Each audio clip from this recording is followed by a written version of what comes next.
Hello everyone and welcome back to the Law Omnibus. Today we will be continuing our discussion on Vulkan Histan. Vulkan is a very compassionate and caring person, ensuring that the people he cares for are looked after and safe, giving them gifts he made from his own forge, but there were few that tested this patience. Conrad Kurz. During a point in the Great Crusade, Vulkan fought alongside the Night Lord and their Primarch, Conrad Kurz, and the Mechanicum Titan Legion Legio Ignis.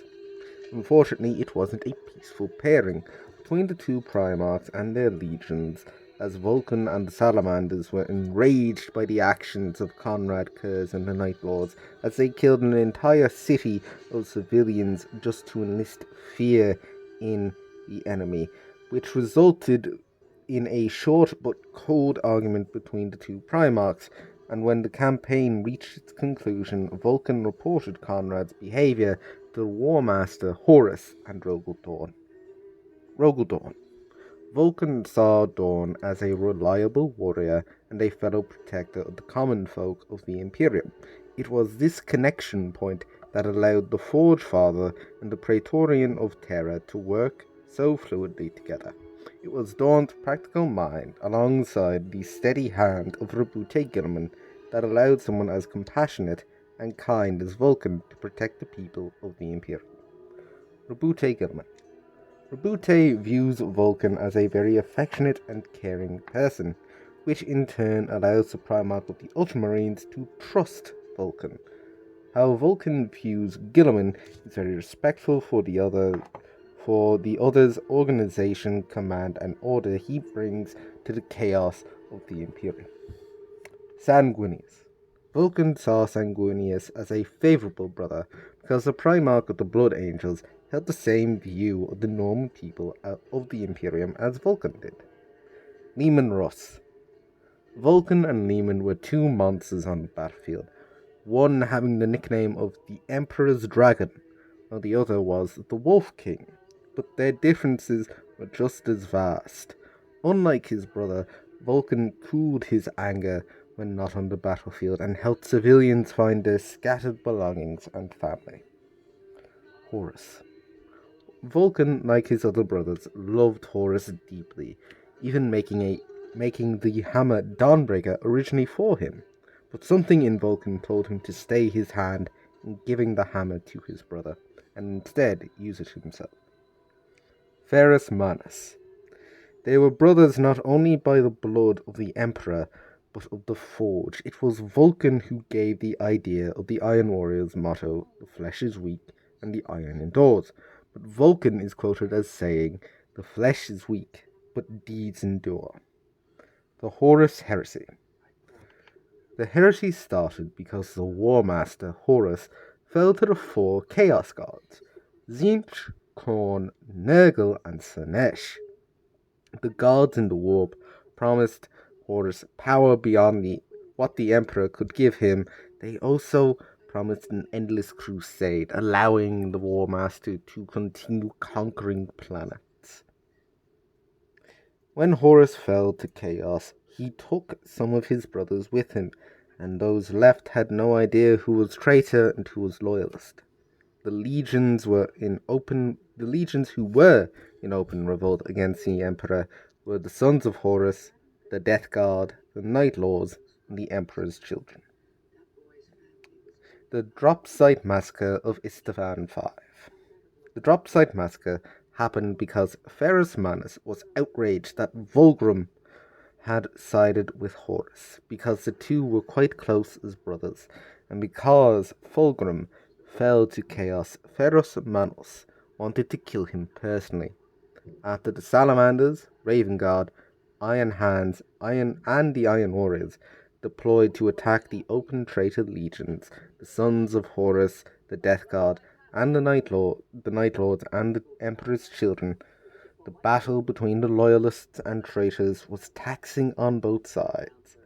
After a while, the traitor legions and the traitor guardsmen and the traitor legion Titan Legion retreated, so the loyalists took the area, but before it could be fully fortified, Ferrus Manus ran after Vulkan, wanting to get to him before he could escape, leaving the Salamanders and the Raven Guard to continue to fortify and bring their injured and dead to the rest of the legions who had showed up.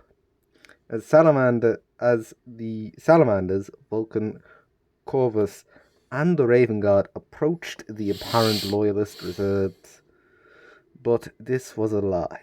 Soon the reserves revealed their true intentions after Fulgrim left off a single red flare upon the tallest level of a tower nearby. Once that flare was seen by everyone at the drop site, the massacre began. Soon the Raven Guard and the Salamanders were being attacked from both sides, from brothers who revealed themselves to be traitors and the traitors they had beaten back from the drop site earlier. Soon the Raven Guard took massive casualties, and Corvus retreated so he could restart his chapter, while Vulkan stayed behind because the rage of seeing his son slaughtered made the Primarch forgo reason, and each time the traitor Space Marines ended their volley of fire and went to see if Vulkan had fallen, he crushed them under his hammer, Dawnbreaker. See, readers and listeners, I didn't mention this in the first part, but the sons of the Emperor all inherited power from him, and Vulkan inherited a healing factor from his father, so powerful he became a perpetual, a being that was truly immortal. Now we can go back to our tale. After this cycle of traitors has entered the area where they thought Vulkan had fallen, only for him to crush them, the Night Lords dropped nukes on the Primarch of the 18th Legion, and the cycle continued until 5 nukes were dropped on Vulkan. This did not kill him, it only made him capturable for the Primarch of the Night Lords, and thus began the torture of Vulkan Histan. The torture of Vulkan. After Vulkan was captured by the traitors, Conrad Kurz begged Horus if he could have him and break him, because he wanted to prove that Vulkan was not better than him, that Vulkan's kindness and his compassion were fragile. Conrad began with pain. He would attack and hurt Vulkan physically, stabbing, beating, whipping, and everything cruel the Primarch could do to break the behemoth. Alas, the pain did not break him. Vulkan healed and stood tall the next day and tried to speak to his brother and say that it wasn't too late. He could rejoin the Imperium and defeat Horus with him. When Conrad didn't get what he wanted from torturing Vulkan physically, he moved on to torturing him mentally. Conrad chained Vulkan to a chair at the head of a table that was full of gorgeous food after starving him for weeks. And all around the table were people that were on the brink of starving to death, and the food was just out of reach for them. To add cruelty to the torture, Conrad handed Vulkan a chain at the end of which was a boulder, and underneath was an orphanage, and Conrad left the room, knowing that the starving family and the threat to the orphanage would hurt Vulkan, and this went on for several years. During these years, Conrad would test Vulkan's ability to heal from death, the most notable being that during an escape attempt, Conrad incinerated Vulkan with a rocket engine, and the Primarch of the 18th Legion came back to life soon after, though the healing took longer. The maze. The last stretch of Vulkan's torture, though neither Primarch knew it at the time, was a maze Conrad had built alongside another traitor Primarch, Perturabo. The maze was filled with traps and ways to hurt Vulkan. He wandered the maze for months upon months, and finally made it to the center, where his hammer, Dawnbreaker, floated in a force field. Vulkan reached towards it, but he was shocked back by a secondary force field, and then Conrad appeared, taunting his brother, and soon the anger and pain took over. Vulkan fought his brother and then grasped him by the head and used Conrad to break through the force fields surrounding Dawnbreaker and gripped the hammer and attempted to use the teleporter beacon in its mouth, only for Conrad to reveal that he had lined the center chamber with a material that jammed the beacon signal. Vulkan leaned over his still battered brother, who was still shaking from the fact he was used to get past force fields, and said to him, "Yes, brother, I built it to be a teleporter." He allowed the hammer to slip from his grasp, the head inches from the floor as Vulkan held it by its pommel. "But it is also a hammer." And he struck Conrad again and again until he was unconscious. And with that, Vulkan left the center of the mage and teleported out of the area, not caring where, and crashed from orbit into Rabute Gilman's home world before healing and then disappearing.